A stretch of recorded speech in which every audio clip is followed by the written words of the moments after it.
So, are we gonna stick with the theme of the night, or are we No, gonna throw a stick with the theme of the night of our experiences yeah? with. All right. Well, I'm gonna give it a formal intro as we always do. So, hey, this is the commongear.com podcast.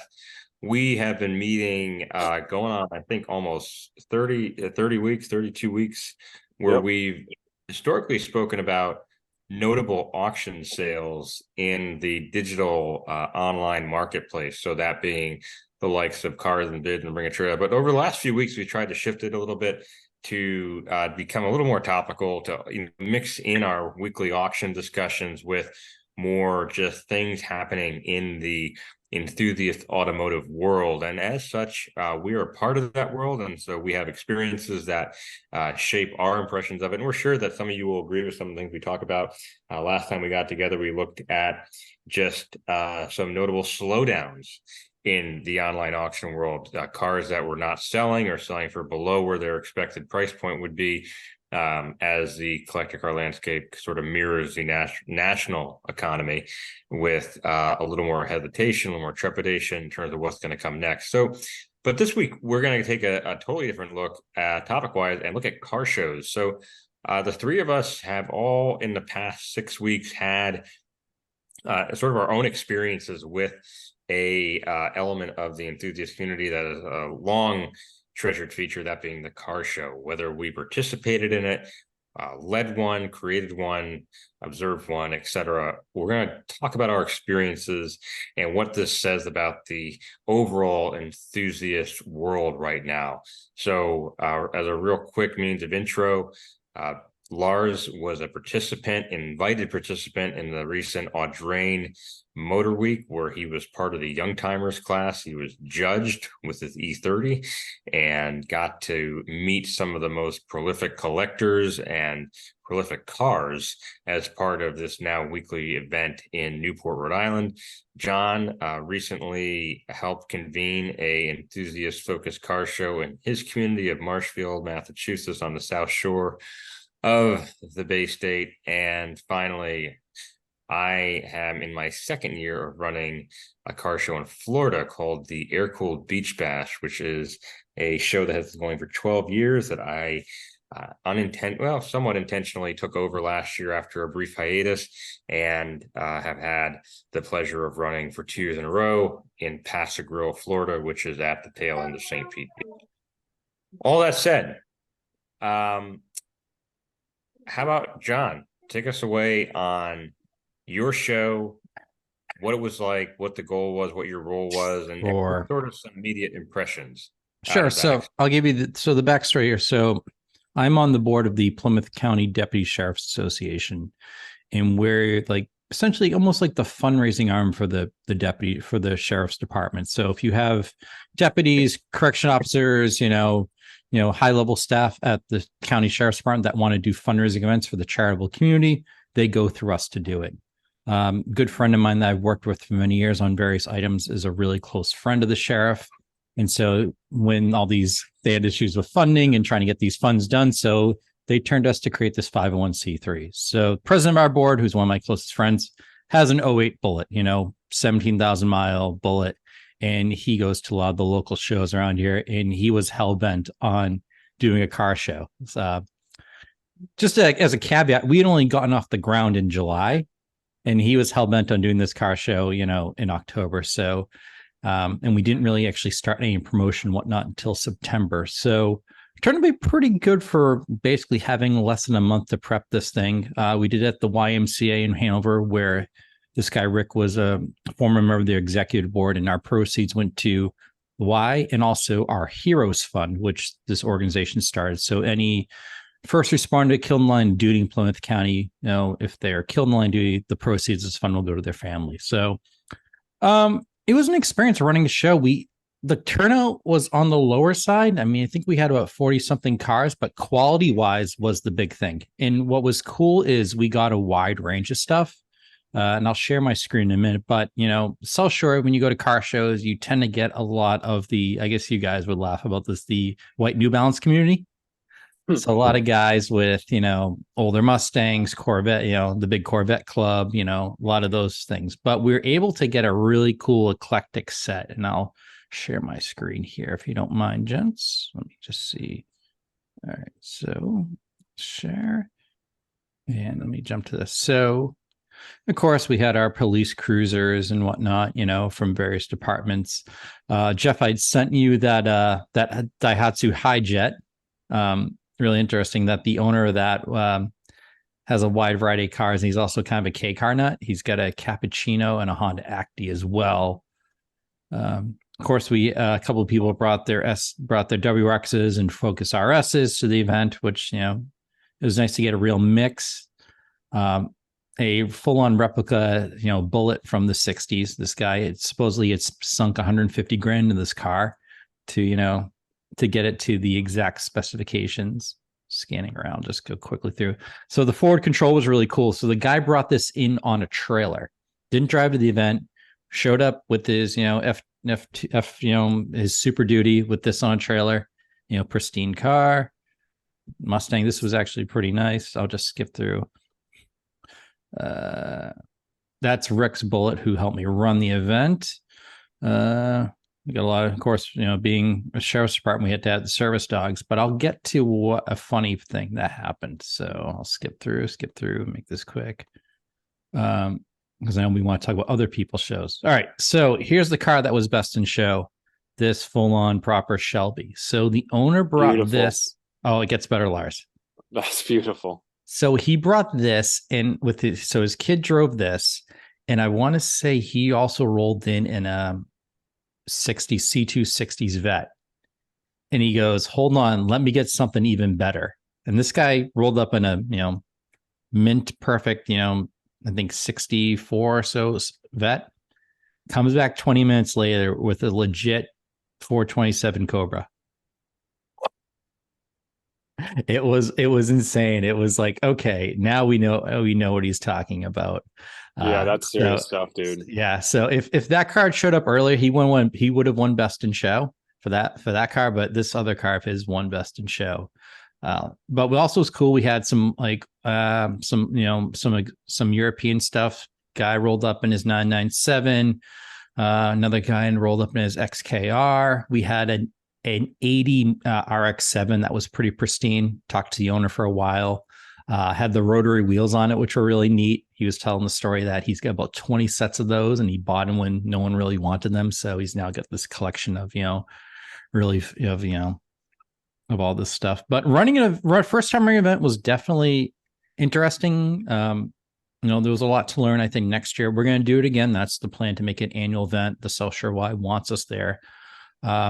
With this group, I get to teach them about heavy promotion. So I've already kind of developed, ideas for them regarding a promotional timeline. Hey, right now let's work on our marketing material, setting up our marketing stuff, our cards, all that. And then as soon as April rolls around, let's start working the events, getting into the car clubs and all that. So first time running it was a really interesting experience. As someone that's gone to shows and whatnot, it's really interesting to see how the other side works. So Jeff, I'm interested. And I know I reached out to you, Jeff, a few times being like, hey, how did you do this? How do you do that? So working with an older crowd can be challenging too, because they think if you just post something on Facebook, it means people are going to show up.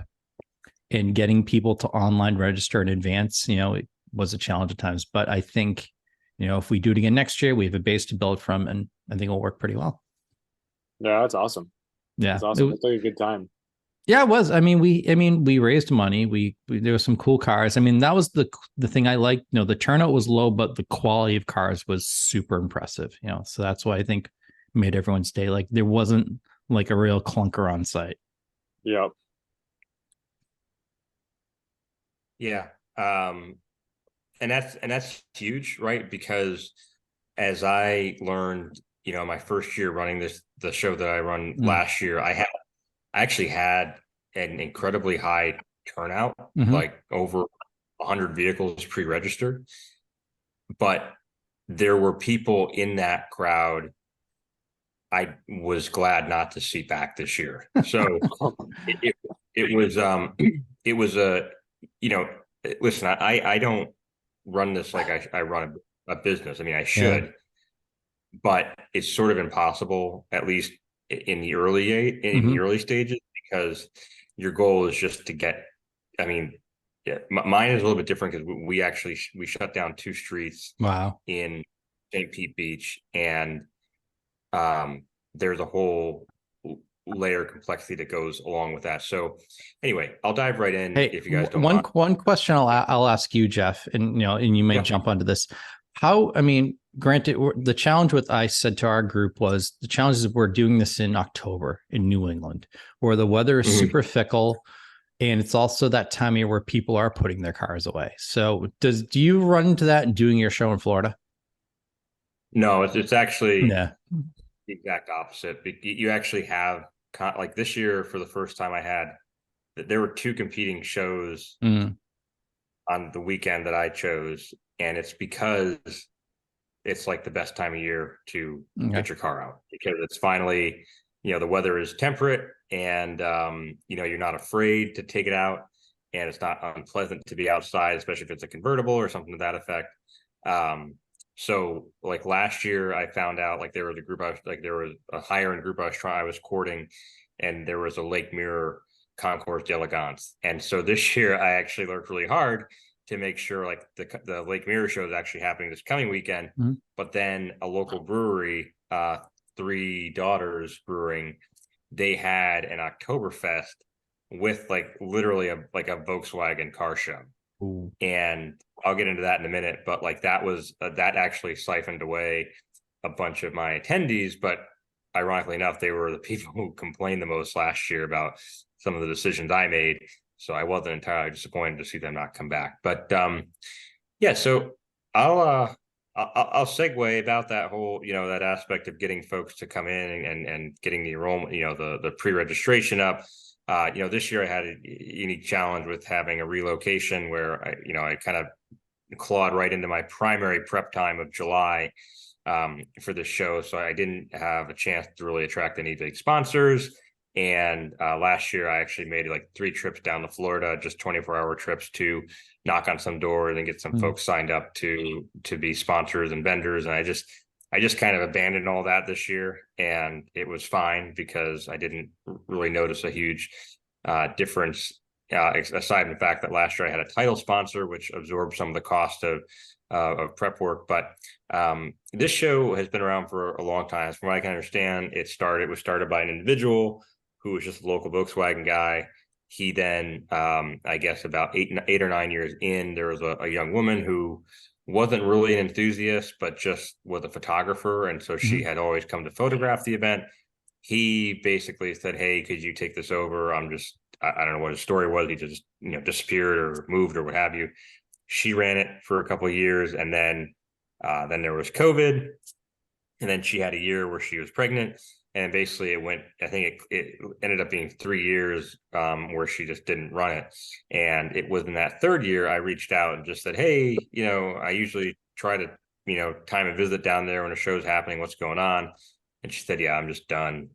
I'm not gonna run it anymore." So that was where I got the brilliant idea to take it over. And so, last year was a pretty amazing outcome, just given it had been off for a few years, like I said, and we had easily we had 100 cars pre-register, and then easily like another 20 cars to show up day of, and it was pandemonium. Like we were at capacity with both sides of the 2 streets we occupy. So I'm gonna pull up a map here real quick so you guys can see on the screen. Let me share my screen. Share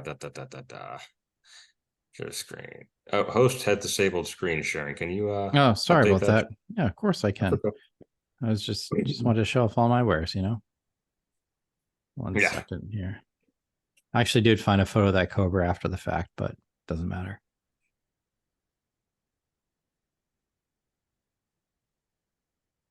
Jeff, while you're pulling that up, I'll ask, you're closing down streets, so you're dealing with the municipal government. So what's that like? Because in our situation, our president was someone who had stroked a bunch of checks to the Y, so he basically had free reign. So So that is one of the highlights of this is the city of St. Pete Beach has been incredibly wonderful to work with. Really? So, I mean, even as someone who doesn't live there, who came in, that they didn't know me from Adam, they didn't give me any crap. You know, they made it very easy.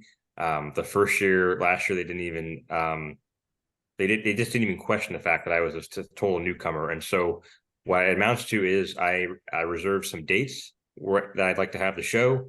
I apply for the permit. The permit is very straightforward. I provide them a proof of insurance. So I work with a local insurance carrier down in Tampa that provide me with a policy that is contingent on it being a stationary car show, you know, no moving vehicles sort of thing. And then, I mean, the city of St. Pete Beach, even they sent out, you know, my letters to residents alerting them to the show happening. Wow. They hang a banner at the rec center, which is on a very busy thoroughfare.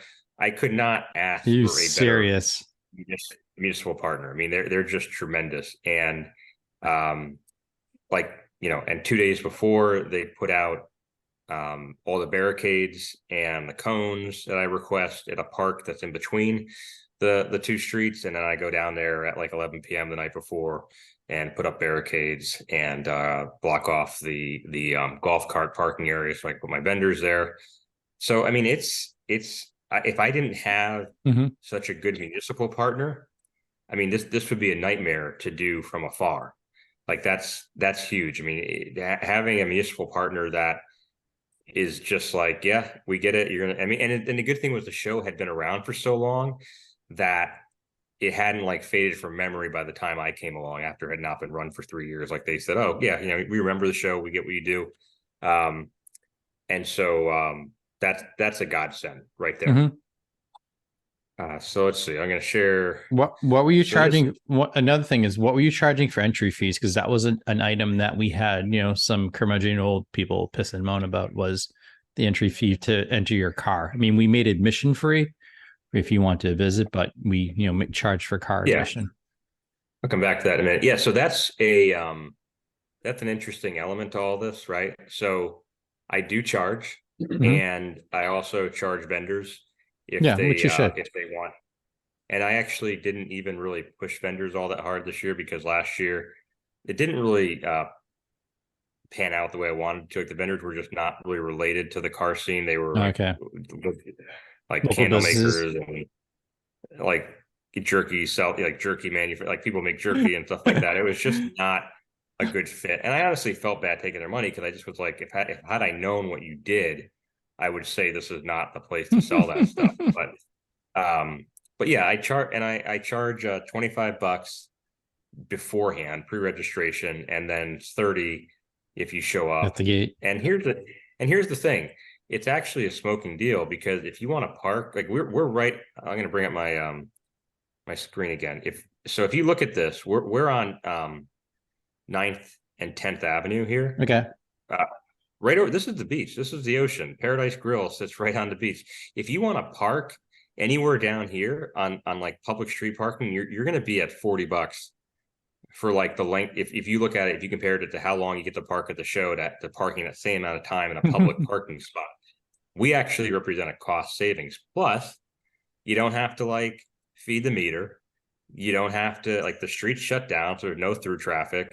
You can literally park your car. You can go over here to the Hurricane, get a margarita and a burger, go sit on a beach for 2 hours, come back to the car show, be there for the awards, and leave. And I mean, it's just the coolest thing about this show is the location. And as someone who's lived in New England for close to 20 years, I knew, like, if you tried to do this on Cape Cod, if you tried to ask, like, the town of Hyannis or Falmouth to shut down 2 streets right by the water, it would never happen. It would never happen. You would have to be so connected to make that happen. And even then it would be a nightmare with the butters and, you know, pearl clutchers who'd be like, you know, we don't want, you know, cars with no catalytic converters near the ocean. And so, like, I looked at this and this was like, you guys this is incredible.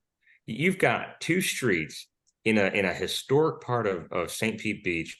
You're steps away from the ocean. You got beach bars as far as the eye can see. If you let this go like another year of not happening, eventually the people in those $1 million homes are going to just say, we don't want it. And so, I mean, to their credit, the neighbors are actually very nice and very supportive. But that was the thing I saw and just said, this is crazy not to keep this going. So this is kind of what the show field looks like. I'll jump into some other pictures here. This year I put a big push on getting the so these are two. This represents three important things. So this is the 911 air-cooled 911, and I put a big push on getting the Porsche crowd out this year. So I worked closely with the two PCA chapters, the two county regions that were closest to the show, and they were wonderful partners. And they definitely got the word out. Like everyone who pre-registered with a Porsche showed up, and they all inevitably almost all of them said that they saw the event on a PCA calendar. So awesome. That was huge. Now this Kubel wagon, this was a big get. This is from the Tampa Bay Auto Museum. The Tampa Bay Auto Museum has a tremendous collection of very unique. Their theme is basically engineering first. So like they have the Ferguson Mustang, the 4-wheel drive Mustang from the 60s. They've got the rotary powered NSUs. They've got Citroen traction Avants, on and on and on. And so I had been to the museum. I saw the Kubel wagon there, and I really wanted them to come out just because getting them as part of the show was a huge get. So they were there. The Susan and Olivier Cerf are the owners of the museum.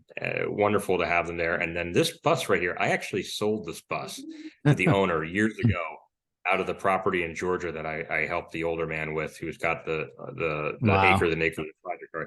This has now been fully restored, but the owner of this bus is a gentleman named Scott. Scott is good friends with is very well connected in the concourse community. He's a concourse judge. He has an incredible collection of air-cooled Volkswagens and Porsches, and he knows the owners of the Kubel wagon very well. So like Scott is someone who I've gotten very close to, and he is influential with people like this and was able to say, hey, you really should come out to the show and support Jeff. So like that's just a microcosm right there of what I'm trying to get the show to be, because I want the air-cooled VW guys there. They've been the heart and soul of the show for eons, mm-hmm. But I also want to bring in sort of the really the novel features like this Kubel wagon. And there's another car museum in St. Pete that I would love to have be involved. And then obviously the Porsche crowd is a great way to grow the show without mm-hmm. sacrificing air-cooled roots. So as you can see here, again, terrific air-cooled turnout. Now this is an interesting microcosm as well, because you see this 944 here. So that's obviously a water-cooled. Now I have no issue with water-cooled cars, but the first year I ran it, we have an award component. We gave out awards, and a water-cooled club flooded the voting. So they basically ran the voting, ran the tables on the voting, and a bunch of new Beetles won award. Now I was naive. I was just like, hey, whatever, I don't place a great deal of value on trophies, but other people do. And so that was actually why some folks didn't come back. Like literally up to the night before, there were still comments on Facebook about how like I screwed up the awards last year. So I really put that branding heavy on being an air-cooled show, but I have no issue with the water-cooled folks coming out. It was just easier to make it focused on air-cooled. And honestly, I didn't mind not having the drama of the water-cooled cars there. One other thing to note in this picture you see back here, this turquoise and white. Mm-hmm. So that's actually a vendor that sells. They'll put anything out. They have a whole keg stand, a keg row on the side of this, and it's a replica of a very early Type 2 bus. These guys were awesome. It's called Combi Keg. They're out of Sarasota, and this has been a nice fixture because last year I had another couple that had a bus that was converted into like a mobile ice cream shop. So that's having some sort of a refreshment or mobile food, whatever, that's not taking away business from either of the two restaurants that we are adjacent to is a nice resource to have. And certainly this year, again, having a Volkswagen themed vendor is made it super cool. So you can see more of the show field here. These are our traditional attendees. This street is just awesome. There's water on both sides. It's a great place to park and walk. This car was amazing. This is a Carmen Ghia. I wanted this car to win the show so bad. This guy has owned this car since high school. That's awesome. It has a 1.8T Audi turbo motor in the back. Is that the one that had the whole exposed rear? You can see basically the whole engine block, the whole turbo setup. Wow. I love that creativity, and it's all one of one, like custom made work. It's really cool. And Lars, he's a machinist by trade, and he's got all the equipment in his house. CNC. He did it himself. Printing, that's amazing. Yeah, so it's almost a shame that something like that doesn't win. And he's got the dashes from a 73 911. He did a custom wood inlay. What's the chassis? It's stock Carmen Ghia. It does look like a 911, dude. Yeah. It does. And he's got. If you were to just go like this, it would. You totally could tell me that's a 911, and I'd be like, yeah, no question. And he's got 911 style headlights on it. I mean, it's a really neat car. Yeah, and almost the whole front fender with it has that hood, and you see that cylinder for the headlight, like the whole headlight structure. Of the car. It does have a Porsche look to it. Yeah, very neat. And it's on some fatties. What are those, I want to say 16, 17s, which is huge for that car, right? Oh yeah. BSRSs. It was just an awesome guy, and I just love guys like that because they got such a cool story. He was funny. When I first parked him, immediately 2 buses parked either side of him, and he moved his car. He's like, I don't want them next to me, and so I said, why don't you park on the edge of that curb right there? You'll get one side all to yourself. Yeah. Another thing we did this year was, so as some of you know, I moonlight as an auction specialist for Cars and Bids. This gentleman here, Liam, he's their business development representative in South Florida. I said, hey, do you guys want to have just free booth, just great frontage on the road? They said, sure. They had a great time. They set up. And then this guy is a friend of another auction specialist on the site who owns an absolutely beautiful 964 chassis 911. That's gorgeous. He graciously basically let his car parked his car there all day so we could get just passersby and foot traffic for Cars and Bids. And then eventually a whole block of 911 owners came in and were parked next to this car all day long. We had a GT3, we had a 993, beautiful 993, and a few others that came and went throughout the day. So, I'm going to then finally, just quick thing, just another aspect of this, this is the artwork. So every year there's custom artwork. This is probably my biggest upfront expense is paying a designer to come up with the show artwork. But I was really psyched with how this came out this year. I wasn't blown away with who I used last year. This year I used a friend from my old agency days, and she did a phenomenal job. Was this be someone I know? Yeah. Catherine well. Yes, she's fantastic. Catherine's fantastic. And so, and I also use this as a marketing tool for my business. So the commongear.com is all over the t-shirts and the stickers and the banner. Now, whether or not that makes a big impression on folks, probably not, but it's a good exercise. We just how you can use things as write-offs and whatnot. But, I'm going to stop sharing there. So overall this year, John, much like you, we had a lower turnout, but we had really high quality people. There was still complaint, this year they complained that there were too many Porsches there. I mean, there's always something. But we always have a raffle. Awesome, they are. And I'll tell you something else. This is another aspect of this, right?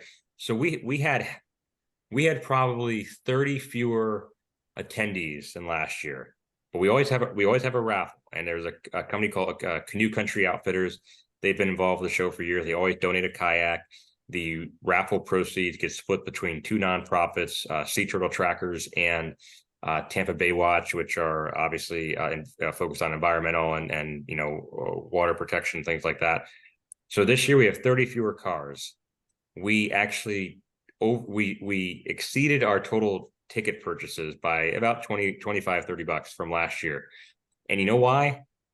Because the Porsche guys pulled out hundreds like it was nothing. They have the cash, they have the money to spend. And so and I saw on the Facebook chatter afterward, people were saying, oh, that guy won an award and he got the kayak. I was like,